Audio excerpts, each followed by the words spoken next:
Good morning. It's good to see you. I hope you've been doing well these past few days. Come on with us to Matthew chapter 13. In Matthew 13, verse 24 down through verse 30, it's the parable of the wheat and the tares. And it is one of the parables that the Lord actually takes the time to explain. It's actually written down, his explanation, verses 36 down through verse 43. We don't have time to read the whole thing in the few moments we have this morning, but I would encourage you to read it. I would like to make a few points about it with you today. It says in verse 24, "The kingdom of heaven is like a man who sowed good seed in his field, and while men slept, an enemy came and sowed bad seed. As the sun came up and as it rained, the bad seed grew, and you have the wheat and the tares growing together. The servant comes to the master. The servants come to the master, and they say, 'Do you want us to jerk those bad plants out?' The master tells them, verse 29, 'No, lest while you gather up the tares, you also uproot the wheat with them.' He says, 'Let them both grow together until the harvest time.' And at the harvest, then when everything is taken in, namely at judgment, then there'll be a separation."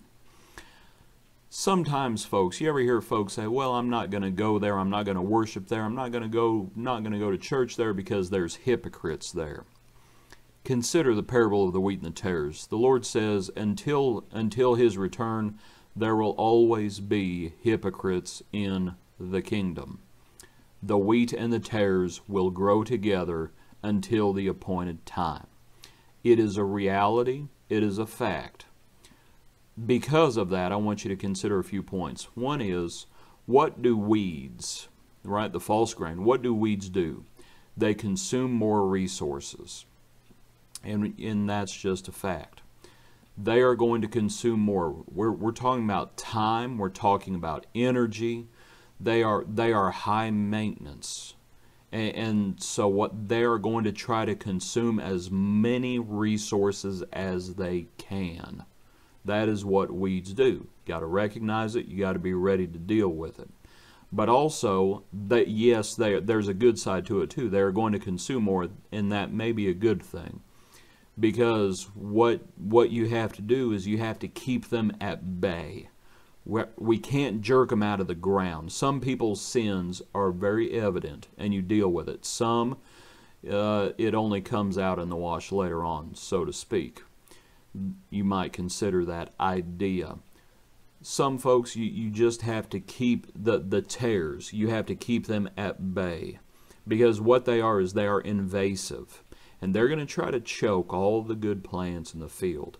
And sometimes the best you can do is try to keep their influence at bay and nip it off where you can.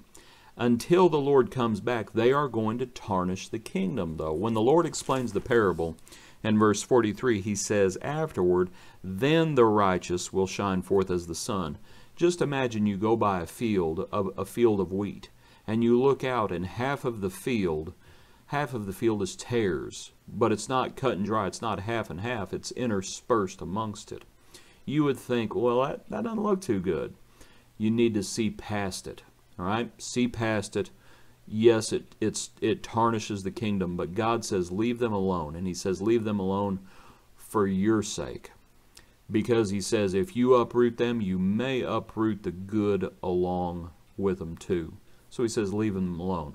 The best you can hope for, consider this in the closing moments.